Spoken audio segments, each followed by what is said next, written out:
First off, when does Metroid Prime take place? The mainline Metroid series is the 2D side-scrollers that started with the very first Metroid game in 1986. Since then, there have been a total of 4 other mainline Metroid games in the series, with Metroid Dread being the most recent one, both in actuality and chronologically. Although the Metroid Prime series isn't counted in the mainline series total, it is still considered canon, and takes place within the franchise chronologically. Some may consider the Prime games as spin-offs to the Metroid 2D series, but another way of looking at it is that the Prime series is really just Metroid 1.5, as the entire Prime trilogy takes place after Metroid Zero Mission, and before Metroid 2 Return of Samus. This has tons of implications on the Prime storyline and on Samus's character. Here's some of the more significant ones. Since the Prime series is basically Metroid 1.5, the X-Parasite from Fusion and Dread is yet to be introduced in the games, and has not appeared in the Prime series. Naturally, the Samus in Prime does not have Metroid DNA in her yet, because that was injected into her as a way to fight off the X-Parasite that infected her. And lastly, Prime Samus has no idea yet that she has Makan tribe DNA, and that Ravenbeak is her surrogate father of sorts. Basically, it was a much simpler time for Samus in the Prime series. So now that we know when the Prime story takes place, let's get to our next question. Who is Samus Aran? Samus was only 3 years old when we first meet her on Star Colony K2L. Her parents were Rod and Virginia Aran, and her father was one of the chief managers of the Star Colony's workforce. The workforce was responsible for mining an extremely valuable and useful mineral, called a floraltite. This mineral was highly coveted by many different species, including the Chozo, who are a very intelligent race of bird-like people, and it was also coveted by the space pirates, who are led by their commander Ridley, who is an evil space dragon of sorts. Ridley and the space pirates attacked K2L in an attempt to steal the floraltite. Amidst the chaos, both of Samus's parents were killed by the space pirates. After the Chozo witnessed the destruction of K2L, they took in Samus and raised her as one of their own on planet Zebes. The Chozo then realized that Samus's human life could not last long in the harsh environment of planet Zebes. Due to this, they infused their Chozo DNA with Samus in order for her to thrive in their brutal atmosphere. As a result, Samus became supernaturally athletic, strong, and quick as the years went on. In her youth, she also received exclusive training from the Chozo, and was given a special suit for her upcoming responsibilities. The Chozo viewed themselves as wise guardians whose duty was to protect and oversee the galaxy. Now that Samus was one of their own, they bestowed this same duty onto Samus. Eventually, she leaves the Chozo's care and accepts her purpose and role as a protector. After many adventures and battles later, we now find a much older and battle-tested Samus, heading into the start of the Metroid Prime trilogy. At that point, she's a bounty hunter who often accepts assignments from the Galactic Federation. Although Nintendo gives Samus the title of a bounty hunter, they have since clarified that Samus is more of a mercenary than a traditional bounty hunter. Unlike Star Wars' Boba Fett, Samus doesn't do her job simply for payment or self-satisfaction, but instead, she's been described as a more altruistic person, someone with a motherly loving care for both humanity and various forms of life in general. Essentially, she's an adventurer with a heart of gold. With that being said, Samus is a very independent thinker, and has been known to push back not just the Galactic Federation, but authority figures in general, as she very rarely obeys orders that conflict with her moral convictions. So now that we have a pretty good idea of who Samus is, let's get to our next question. What is the setup for Metroid Prime?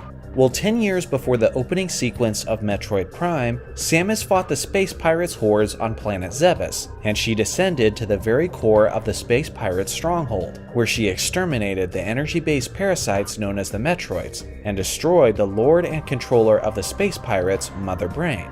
Although Samus killed the space pirates on planet Zebes, orbiting the planet was several space pirate ships. After Mother Brain was defeated, those ships escaped and scattered throughout space. The space pirates were angry about the defeat of Mother Brain, and were determined to find resources and rebuild their forces in order to get revenge on Samus, who they specifically referred to as the Hunter. So finally, years after the battle on Zebes, Samus discovers that there is a possible space pirate colony on Talon 4. Orbiting Talon 4 is a ship that could be one of the space pirate ships that escaped Zebes. Samus proceeds to investigate that space frigate, and this is where the Metroid Prime game officially begins.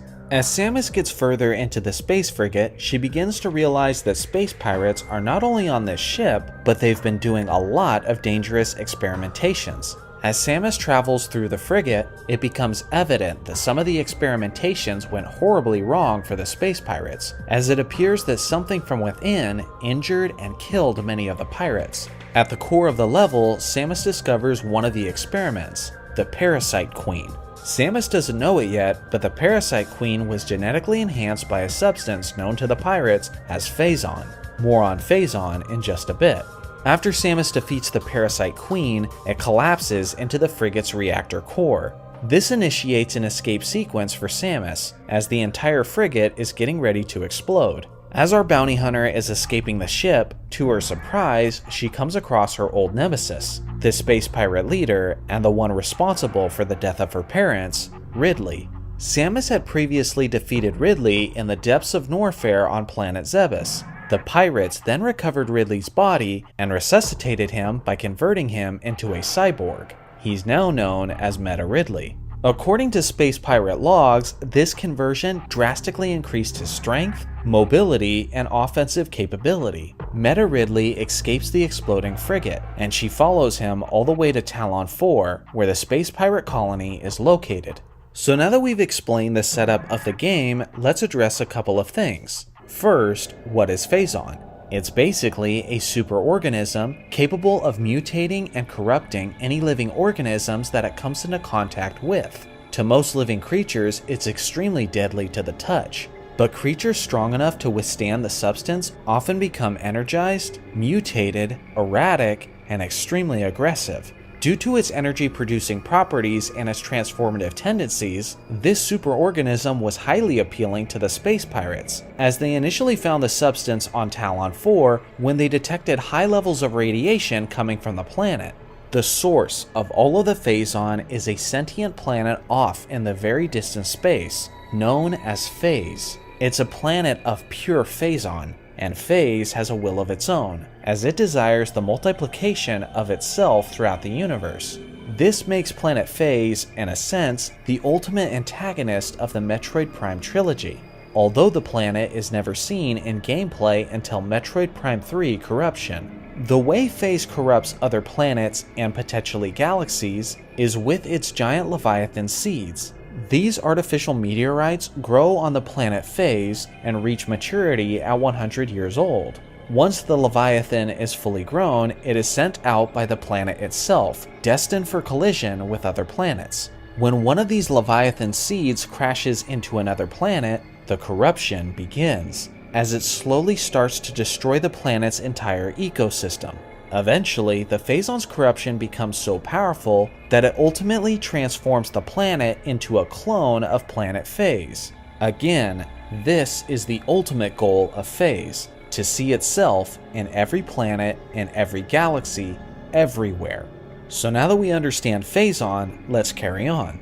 What is Talon 4? Talon 4 was once a beautiful and lush planet filled with all kinds of natural habitat. Long ago, Talon 4 was chosen as a dwelling place by Chozo from Elysia, who desired to regain their spirituality. These Chozo abandoned their technology and instead embraced simple lives, living off of the planet's natural resources. For a while, the Chozo lived there happily and peacefully, but that time immediately came to an end when a meteor struck the planet. Tragically, Talon 4 was hit by a Leviathan seed and created a giant crater on the planet. The meteor struck 50 years before Samus ever set foot on the planet, and it immediately began its corruption process. The Chozo referred to the Phazon as the Great Poison, and many of them began to flee their home that was once a paradise.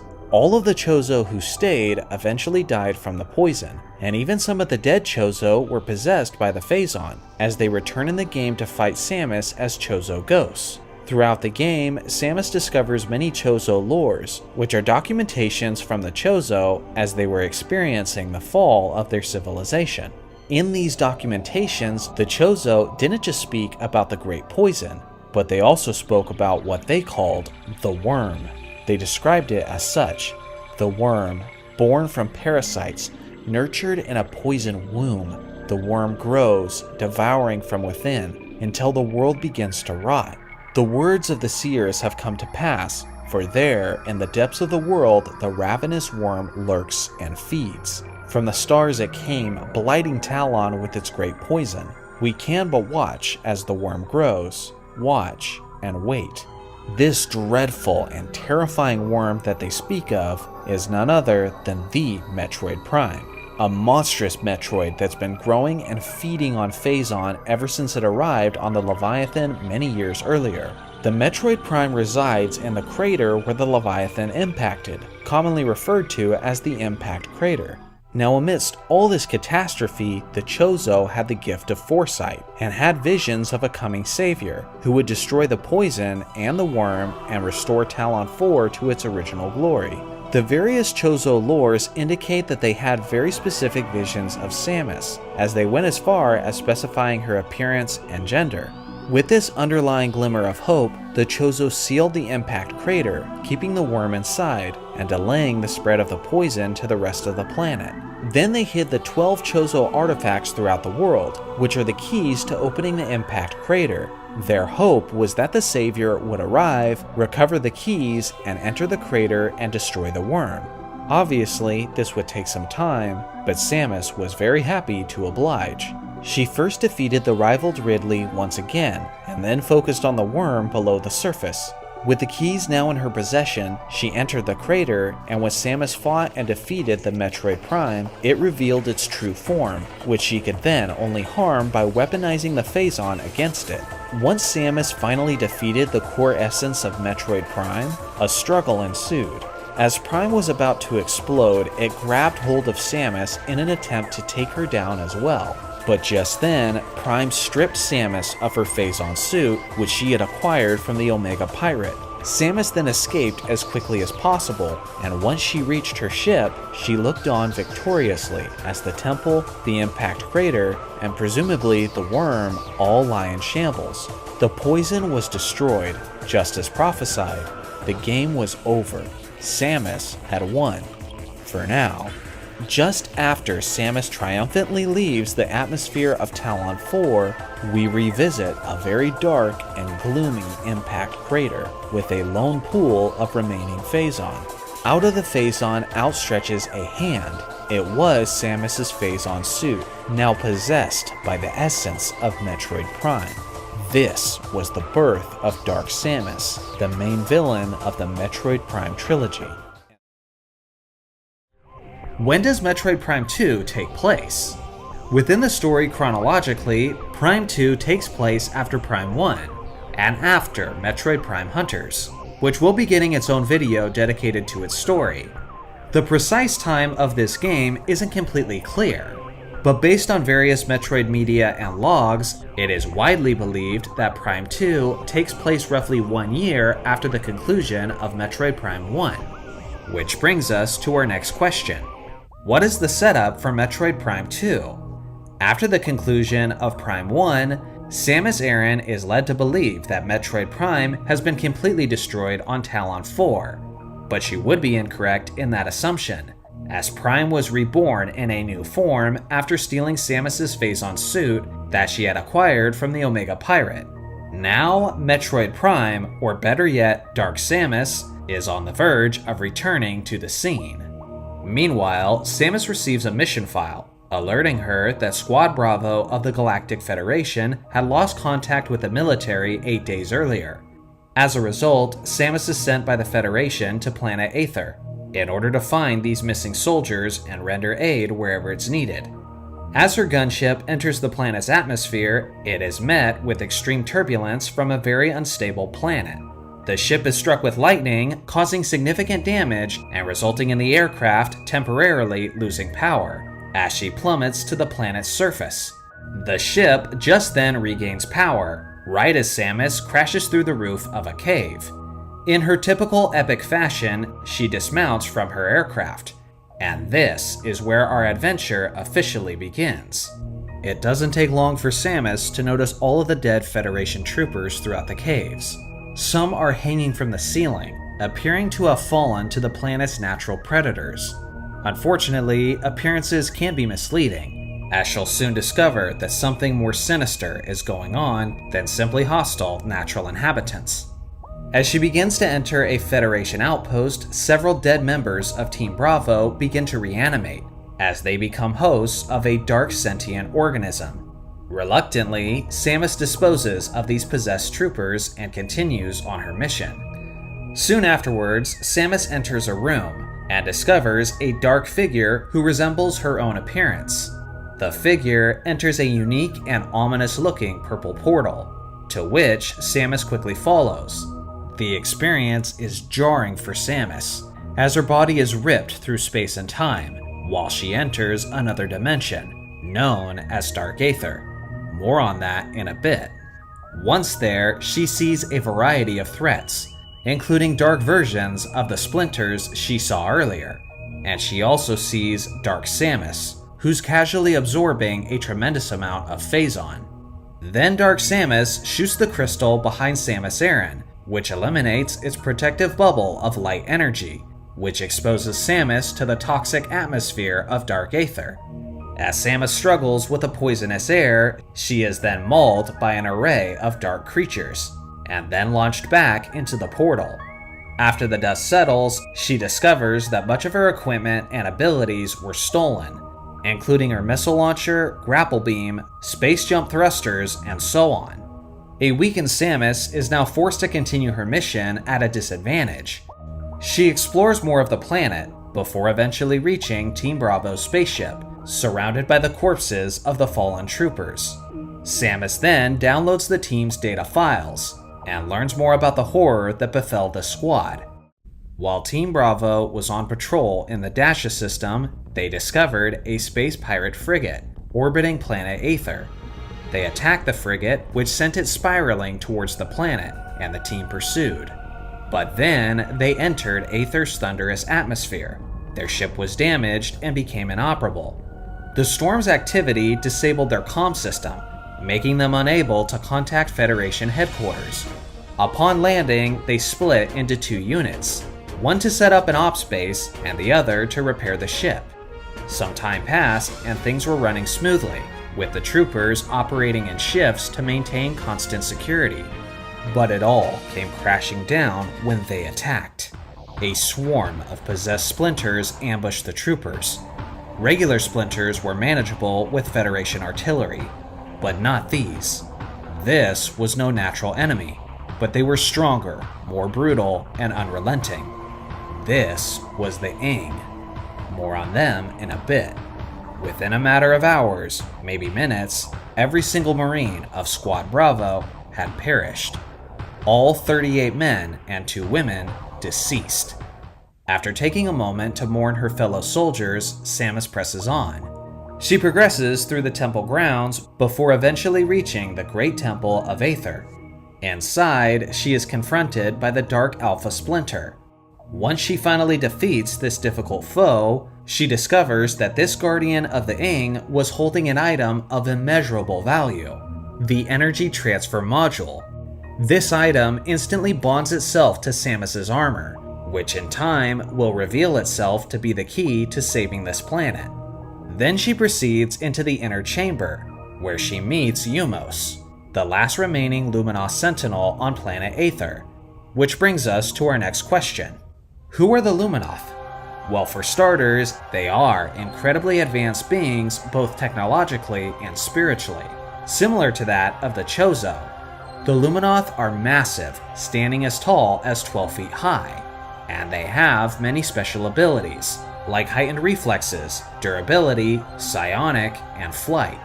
They have the ability to generate and manipulate energy on par with the abilities of the Chozo. According to Illuminoth lore, the Luminoth were not born on Aether, but among the stars. For a very long time, they roamed across hundreds of stars, where they met fellow enlightened minds, like the Nekren, the Yila, the Brionians, and the Chozo. In time, each of those beings claimed a homeworld, and eventually the Luminoth decided to do the same, which ended up being planet Aether. When the Luminoth eventually found Aether, it was a beautiful paradise, to an extent that they had never seen before. The Luminoth had a spiritual and emotional connection to light energy, which naturally made Aether incredibly appealing, as it was a gorgeous environment radiating with light. The land of Agon was brimming with life and vegetation, while the green forest of Torvis was a lovely oasis. They fell in love with the planet, and lost any previous desires to remain among the stars. For years, the Luminoth flourished in the light of Aether, living in an era of peace. But then, everything would take a dramatic, terrifying, and despairing turn. A meteorite was quickly approaching Aether, which is tragic on its own, but it was even worse than just any regular meteor, as this was a Leviathan seed, sent out from the planet Phase. The Luminoth did everything they could to disrupt the meteor's trajectory, but nothing worked, and eventually they accepted the outcome, and instead prepared for the upcoming cataclysmic event by storing food and resources while creating homes underground. Then it happened. The meteor's impact devastated the planet, which birthed the land of Agon and turned it into a scorched wasteland. And the once beautiful forest of Torvis was overrun by tsunami floods, turning it into a bog. According to the Cataclysm lore in Agon Wastes, the sky was burning for days, casting darkness all over the land. The planet became unstable, with frequent quakes and extreme climate shifts that made most of Aether uninhabitable. Most of the planet's population was wiped out from the impact, but enough Luminoth remained that there was at least a small sliver of hope for a resurgence. Unfortunately, they would soon discover that the situation was only getting worse. Much, much worse. Because when the meteor struck, a rift was torn in space and time. The violent impact split the dimensions, one of light and one of shadow. In the game, this is referred to as a transdimensional flux. When the dimensions divided, the energy of the planet was also split evenly. Now, there was no longer just Aether, but a dark Aether as well. One was a scorched wasteland of a once thriving planet, while the other was a hellish, toxic nightmare. Tears in the dimension in the form of portals made interdimensional travel possible, meaning that inhabitants of light Aether could travel to dark, but also inhabitants of dark Aether could travel to light, which is where things became truly horrific, which takes us to our next segment. Who are the Ing? The Ing is a parasitic bioform. They are basically an intelligent race of shape-shifting symbiotic creatures who take on all kinds of appearances, both unique and mock forms. The Ing operate as a well-regulated militia, complete with various ranks and roles. Some are hunters, some are warriors, and some are even recruiters. In their purest form, they are amorphous black and purple creatures, often initially appearing as a gaseous cloud known as black fog. This black fog version of the Ing is an effective tool for corrupting and recruiting various life forms to the Ing horde, regardless if the host is currently dead or alive. The Ing reside in the dark dimension of Aether in mass numbers. But when it comes to their origin of existence, there's actually a lot of mystery surrounding the Ing. Clearly, their presence on Aether is a result of the Leviathan Seed's impact. But questions remain. Were they created from the impact? Was their dark dimension always present, but the meteor simply revealed it? Are they Phazon-based creatures who came from the planet Phase? None of this is clearly defined in the lore, and as a result is often argued over by the most knowledgeable and passionate Metroid fans. Personally, I believe the Ing did initially come from planet Phase, since you can see Inglet forms on Phase in Metroid Prime 3, known as Phase Ings. But even the supposed Inglets don't share the exact same exterior appearance, as they're completely covered in Phazon in Prime 3. One theory is that the Ing were initially from somewhere else in the universe, then found their way to planet Phase and eventually traveled to Aether on a Leviathan seed. I would love to hear some various opinions in the comment section below. But the simple reality is that the Ing were now on Dark Aether en masse, as a result of the meteor's impact. It wouldn't be long before the Ing discovered the dimensional portals and began invading Light Aether, terrorizing the Luminoth and the various remaining life forms. They possessed and corrupted many creatures and even the Luminoth, making them a part of the Ing horde and adopting them to their ranks. This, in a way, was how the Ing ultimately got their name, as the word Ing simply means terror in the Luminoth's native language. Yet with all of this being said, the Luminoth were a prideful, wise, and resourceful race, who would not be taken out so easily. So they prepared themselves for battle, and what ensued was an epic and arduous war between the two species, which would further devastate the planet's population and ecosystem. The Luminoth created light-based weapons, armor, and sanctuaries specifically for the intent of combating the Ing's dark energy. The Luminoth sent armed squads into Dark Aether, where they struggled immensely with the toxic atmosphere. But at the very least, their light-based creations made the process manageable. They also created machinery and heavy artillery to combat the Ing, which was quite successful for a while. But in due time, the Ing learned that they could corrupt these machines as well, which was a devastating realization to the Luminoth to say the least. The war lasted for almost 50 years, with some battles being won, but ultimately the war itself was swaying in the favor of darkness. Both the Ing and the Luminoth understood the crucial value of the planet's light and dark energy, and how both dimensions were sustained in their unstable state due to the split in energy. If one world was to gain control of the energy entirely, then the other world would perish completely. Due to this, the Luminoth created an energy transfer module, with the intent of sending in a team to Dark Aether, taking the energy from the Ing and returning it to Light Aether, which would ultimately secure their victory and the death of the Ing. Tragically, this mission failed, and the incredibly valuable module fell into the hands of the Ing, who then began to use it in their favor. First Agon fell, then Torvis, then their sanctuary fortress. 3 out of the 4 light sources had been stolen and was now in possession of the Ing. On the brink of defeat and extinction, the last remaining Luminoth Sentinel, Umos, sealed himself away with his people, and with their very last light source in their sacred temple. There he despaired, yet prayed for their salvation and the demise of the Ing.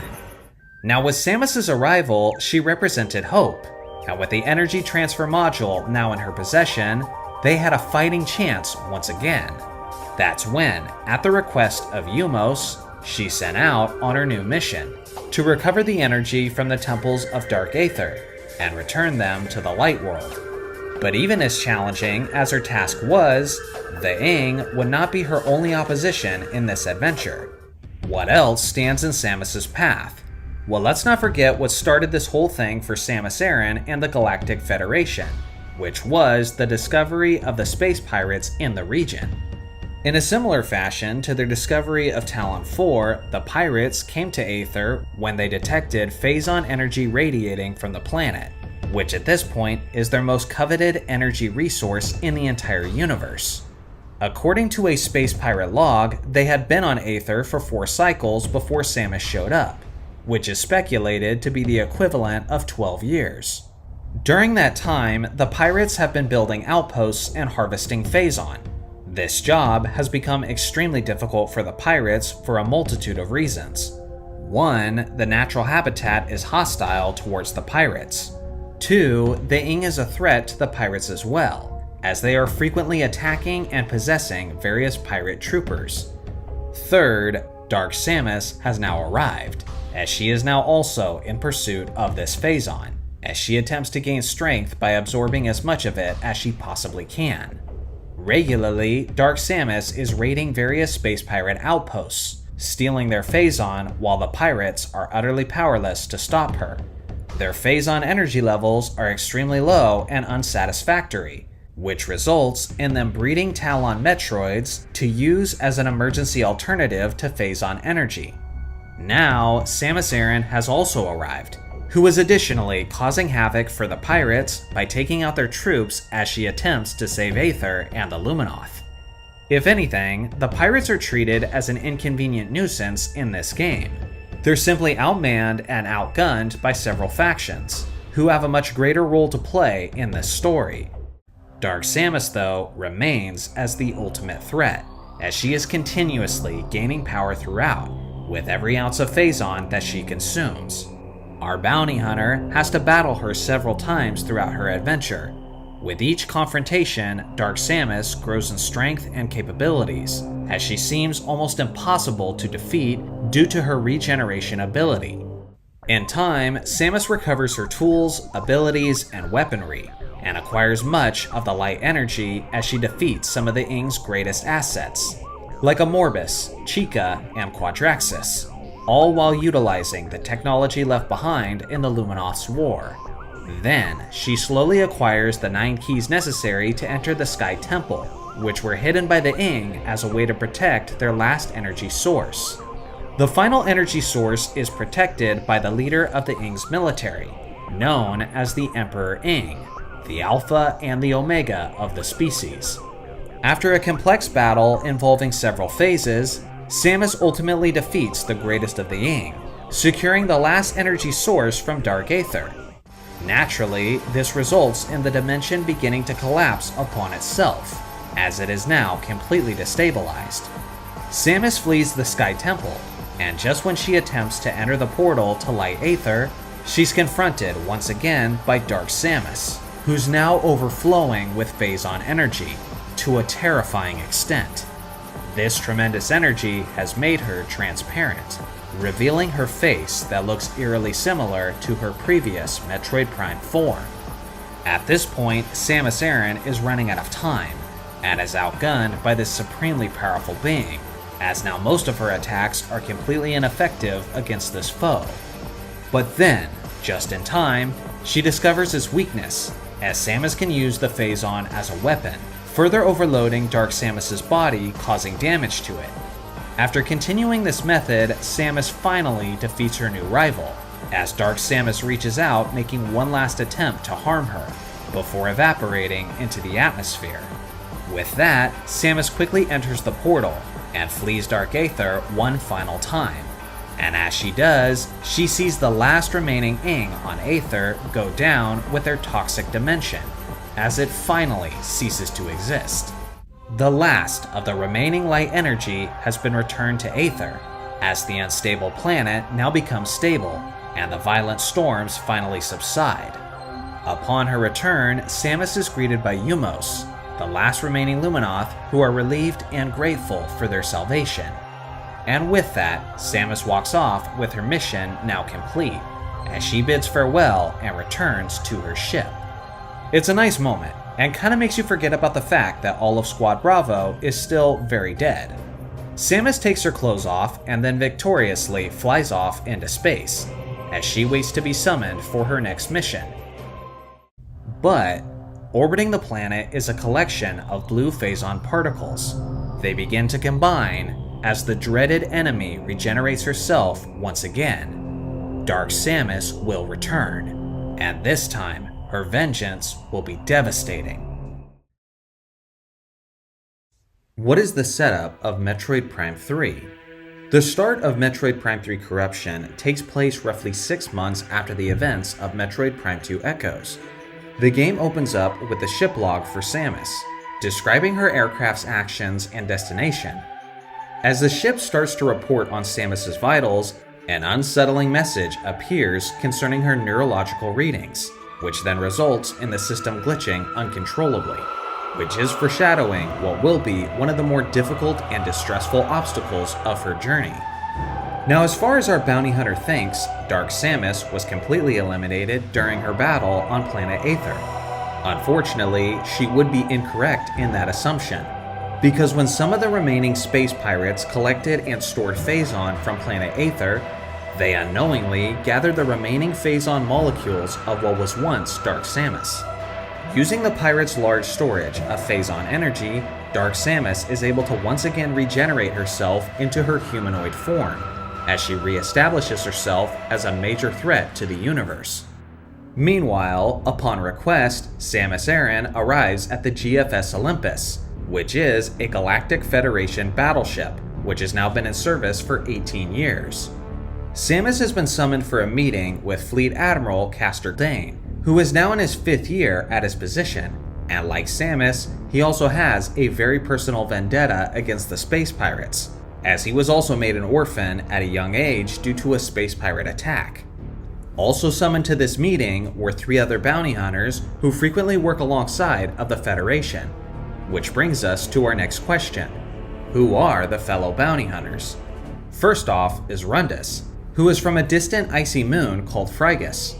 Like the other Phrygricians on his home world, Rundus has the ability to generate and manipulate ice, and can even travel quickly through the air with these abilities in a surfing type motion.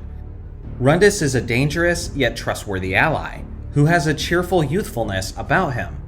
Beyond that, Rundus is a master of his craft, and takes delight in his hunting missions, as he's kept trophies of all of his targets that he's captured or killed throughout his career.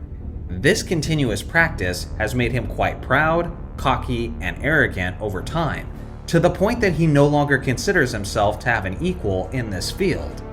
The second hunter is Gore, who is a veteran of war.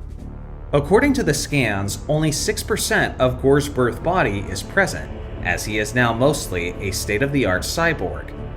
Despite being predominantly machine, Gore possesses a tremendous amount of empathy and compassion, as he has championed for the weak and downtrodden, and even been known to give his bounty hunter earnings to the victims of his missions. He's a gentle spirit, a highly intelligent being, and even possesses a sense of humor. But there's another side of Gore that is very different. On a whim, he can merge his body with other larger cybernetic mechanisms, and when he does this, his personality shifts to a more aggressive, ruthless, and violent state of mind, which often entails bad things for the space pirate forces. The third, and arguably the most dangerous of all the hunters, is Gandrada, whose homeworld of origin is unknown. What makes this particular hunter so dangerous to her enemies is that she possesses metamorphic abilities. Gandrada can transform into a mock version of just about any living being she ever comes into contact with, even including bioforms much larger than her. Like her homeworld, Gandrada's age is also a mystery, although she does possess a youthful and whimsical attitude. She has a passion for her hunting, and although she has an ongoing playful banter with Samus Aran, she also views her as her competitive rival, who she fully intends to surpass in power and prestige. Although each of these hunters are technically acquaintances in a very professional setting, their chemistry and camaraderie suggest that they may even consider themselves as friends who deeply care about one another. But it is clear that they were all brought together for a very specific reason. What is the objective for the hunters? While at the meeting, the summoned hunters are greeted by Admiral Dane, and learn that the Federation's network of organic supercomputers, known as the Aurora units, have been infected by a space pirate virus as of 7 days ago, which led the Federation to shut the network down until they could discover and apply a cure. They also learned that 4 months prior to this meeting, another battleship, the GFS Valhalla, went missing while on a training mission. Not only did the pirates execute the soldiers aboard, but they stole the ship's Aurora unit, which is how they gained access to the network and planted the virus. The Admiral then explains that the vaccine needs to be given to each of the 3 Aurora units in this system. Otherwise, they're susceptible to a space pirate attack without their network online. And that's when they horrifically discover that this was the pirates' plan all along, as the pirate fleet began their invasion. Samus is then sent to the ship's nearby home base, which is planet Norian. There, she works with haste to restore the planet's defense system. At one point, she's completely surrounded by pirate ships with almost no hope of escape. But just then, Rundus provides a surprise counter-assault. and save Samus's life in the process. Shortly after, while Samus is making headway in restoring the defense system, a terrifying turn of events takes place. A wormhole opens, and out of it comes a Leviathan seed, destined to make direct impact with the planet Norian. This is the same type of meteor from planet Phase that brought devastation to Talon 4 and Aether. This also entailed another horrifying realization, that this was the space pirates' plan all along, and somehow, some way, they formed an alliance and are working together with Planet Phase to achieve the same goal. More on that later. Getting the defense system back online was important before the meteor, but now with it quickly approaching, it is utterly imperative that it's restored, because the Federation's massive defense cannon is their only hope for destroying the Leviathan before its impact. Then to make matters even worse, Samus discovers her arch-nemesis Ridley is the one leading the space pirate attack. Even after she had defeated him yet again on Talon 4, he's back, appearing to be as dangerous as ever before. Then, as she rushes along, it's Gore's turn to step in and provide some much-needed assistance. Shortly after, Gandreda shows off her abilities as she helps Samus by disguising herself as a space pirate. After she gets the second generator online, she's suddenly attacked by Meta Ridley. Samus fights off the beast as she plummets thousands of feet, and once again, coming in to save her life for the second time is Rundus, but this time he tells Samus that she owes him one. After activating the third and final generator, all of the hunters rush to the control room to activate the cannon. They meet at the elevator that leads to the control room. That's when the hunters share some thoughts on the situation, which over time would become chilling words that would haunt Samus's memories. The meteor is approaching faster than you think. If we don't make it to the top in time, we can kiss this planet goodbye. Hey, relax. We're the good guys. Justice will prevail and all that stuff. Right, Samus? They rush to the activation switch, and just then, as they begin to ready the cannon, they're flanked by Dark Samus, who soars in and terrorizes the hunters with her overwhelming power. Right as the four heroes begin to prepare for their next stand, Dark Samus launches a powerful blast of Phazon energy that knocks each bounty hunter unconscious. Dark Samus then flees the scene, believing she accomplished her mission, as the meteor's impact is now imminent. There's an ominous silence, as the hunters lay there completely limp. With only moments left before their ultimate demise, a weakened Samus in critical condition regains consciousness, and with every ounce of energy that she has left, she activates the cannon, which successfully destroys the meteor and saves the planet. Then Samus again loses consciousness. 1 month passes when our hunter finally awakens from her coma, which is when she realizes that her life is no longer the same as it once was. After the attack of Dark Samus, the Federation found the hunters and began a medical examination for each of them. The Federation medical team was stunned at what they found. Dark Samus's blast of Phazon contaminated each of the hunters, and now their bodies are self-generating Phazon. Needless to say, this is an extremely dangerous development for each of them, but fortunately, the Galactic Federation had a means of combating the contamination. Each hunter was given a PED suit, meaning Phazon Enhancement Device. These suits not only weaponized the Phazon, but they were a solution to the growing amount of Phazon coursing through their bodies.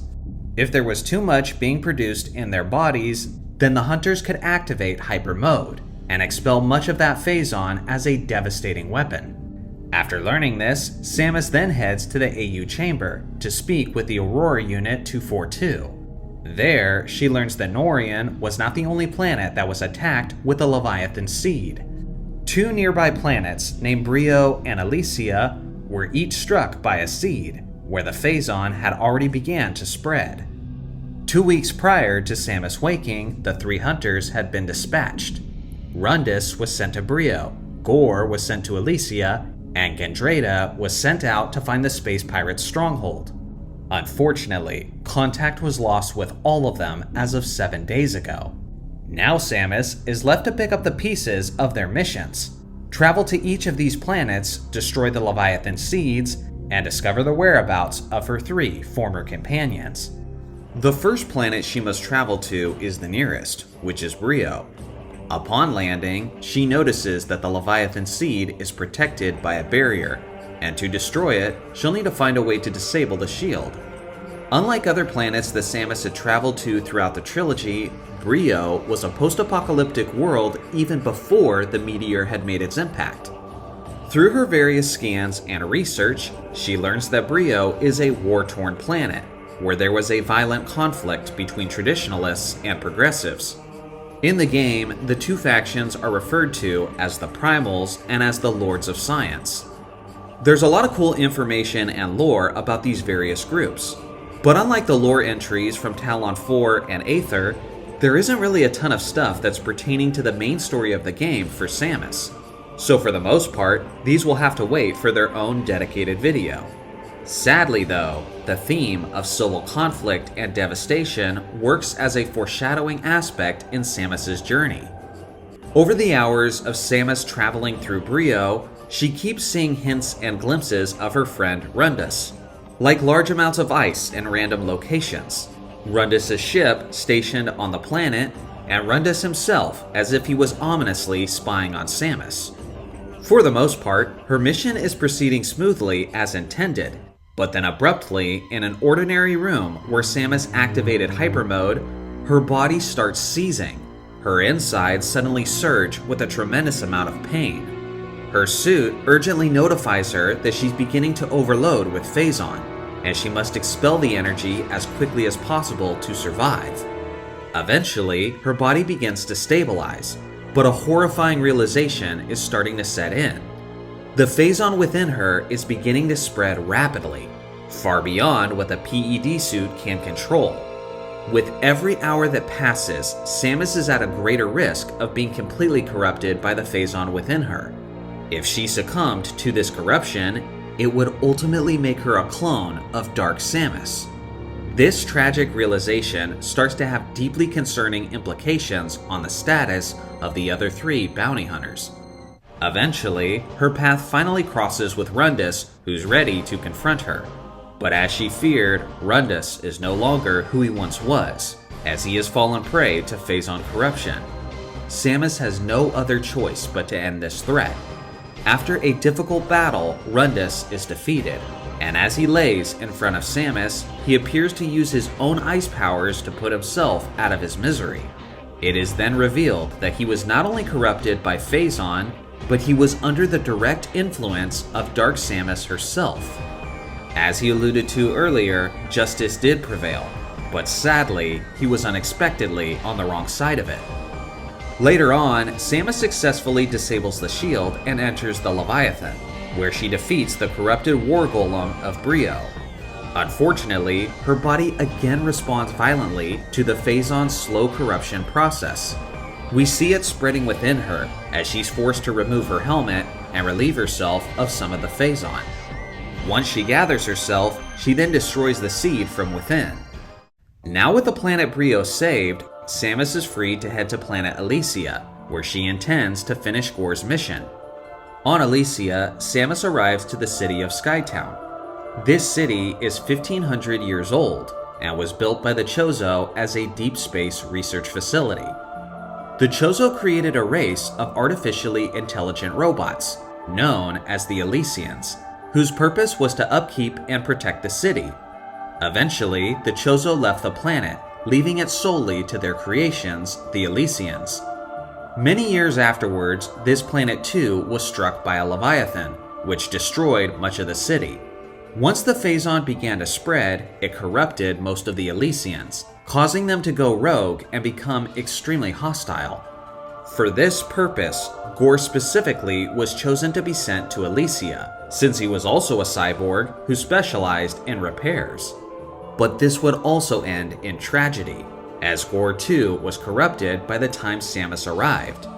In fact, Samus had to urgently respond to a distress signal from her gunship, as Gore was actively destroying the ship in an attempt to lure her attention. Same as before, Samus would have to execute her former companion, as the emotional toll clearly starts to weigh on her in the process. Now without Gore standing in her path, Samus is able to work alongside of Alicia's own Aurora unit, who devises a plan to build and then drop a thermonuclear bomb on the shield that protects the Leviathan seed. Once this is successful and it destroys the shield, Samus enters the seed and annihilates it from within, but not before she once again comes one step closer to complete corruption. As soon as Samus returns to her ship, she's notified that during her time on Alicia, the Galactic Federation rediscovered the GFS Valhalla, which was the battleship that was attacked by the pirates at the beginning of this story. The images are haunting, as there are corpses of Federation troopers riddled throughout the ship. It's brutally quiet, as the ship creaks eerily as if it's going to fall apart at any given moment within deep space. The only living things on the ship are a collection of Metroids and Phazon-based creatures. From observing the ship, Samus begins to notice that the nature of the attack was unlike anything previously seen from a small group of space pirates. This was especially brutal and overwhelming in force, and it would be difficult to envision a group of pirates overthrowing an Olympus-level battleship so easily. What's even more puzzling is the fact that absolutely nothing was stolen from the ship, except for one major component: the ship's organic supercomputer, Aurora Unit 313. Samus then discovers a data log entry, which was the last communication of AU-313 before it was stolen. It describes the downfall of the ship, but it also gives us a glimpse of the evil master plan. It says, "It is vital that the Federation receive this transmission. Severing main power. A large bioform is creating a wormhole. Implant into sentient planet which is the source of all Phazon. Darkness." This ominous final message brings us to our next question. What is Dark Samus up to? It may not have seemed like it up to this moment, but Dark Samus has had a hand in every sinister development so far. She was behind the corruption of the fellow hunters, and now she is uniting all of the present evil factions under her supreme rule. It was Dark Samus who took control of many of the space pirates through Phazon corruption. Then, she discovered the wormholes that were used by the Leviathan seeds to transport from planet Phase. Now in this game, Phase is described as a planet so distant into deep space that it is essentially impossible to travel there without the use of wormholes. But now, with Dark Samus in control of many space pirates, and with her knowledge of the Leviathan wormholes, she's basically able to travel to and from planet Phase at will, consuming as much Phazon as she could possibly desire. But here's the real twist, and the crown jewel of her evil scheming. Dark Samus was the one who led the attack on the GFS Valhalla, which is why it was so brutal and overwhelming in nature. According to a space pirate log, the merciless Dark Samus ordered the pirate forces to jettison any surviving Federation Marines off of the ship and into space. It was Dark Samus's plan all along to steal the Aurora unit, and as it vaguely described in its final message, her plan was to take the organic supercomputer and implant it into the sentient world of Phase itself. And with this technology at her disposal, she can now use it to control planet Phase and all of its Leviathan seeds. She chose to send seeds to Norian, Brio, and Alicia, and even one of the space pirates' homeworlds, thus gaining control to nearly the entirety of the pirates' military. That's why the attacks were so coordinated between the pirates and the seeds back on Norian, because Dark Samus was pulling the strings on all of it all along. Back over to Samus Aran now, and she makes her way to that space pirate homeworld, which has an awfully hellish atmosphere, with constant storms that downpour acidic rain that's lethal to the touch of most creatures. She fights through the pirate strongholds, and sadly, although expected at this point, she's confronted by her old companion Gandreda, who has also been completely corrupted, and who disguised herself as a Federation Marine in order to get the jump on her. Samus must defeat her despite the fact that Gandreda is using her shape-shifting abilities to mimic the other hunters, including Samus herself. Once she's defeated, Samus has to watch as Gandreda screams in agony, while she rapidly changes forms in a glitching manner as she slowly perishes. Then Dark Samus absorbs what was left of her corrupted minion. At this point, it's abundantly clear that Samus's anger and hatred towards Dark Samus has reached an all-time high. With the assistance of the Federation, Samus is eventually able to reach the Leviathan Seed, and inside, she's confronted once again by her arch-nemesis Ridley. This time, he is known as Omega Ridley, thanks to his new form that has been greatly enhanced by the power of Phazon. Like she has many times before, she defeats Ridley, and destroys yet another Leviathan. At the conclusion of this mission, Samus is contacted and receives word from the Aurora unit of Elysia that all of these seeds are a product of planet Phase in distant space. Now with the pirates defeated, they make a plan to use the Leviathan battleship that's orbiting the pirates' homeworld in order to create a wormhole to reach planet Phase. At this point, it's all hands on deck. The Galactic Federation fleet joins Samus as they travel to unknown parts of the universe. Although the Federation's military helps fight the space pirates in orbit, Samus alone lands on planet Phase. And that's when things begin to take a very scary turn. The overwhelming amounts of Phazon on the planet results in Samus's suit malfunctioning as she gets critically close to becoming a clone of Dark Samus. Her suit goes into a constant state of hyper mode, and more so than ever before, time is not her ally in this scenario. Samus then descends further and further as she gets closer to the planet's core. Along the way, she encounters all kinds of horrifying and mysterious creatures. This living monstrosity of a planet is the true catalyst behind all of Samus's pain and anguish throughout this trilogy, and all she can think about as she travels through it is putting an end to it. Finally, she reaches the Sanctum, where she confronts Dark Samus for the final time. All of her sorrow, all of her wrath, and all of her vindication can now be channeled into defeating this one despised enemy. It's her most difficult battle yet, as Dark Samus is now in an atmosphere that gives her an insane advantage. Somehow, Samus defeats her head-to-head, but in one last desperate effort to gain victory, Dark Samus summons the corrupted Aurora unit and fuses herself with the fallen creature.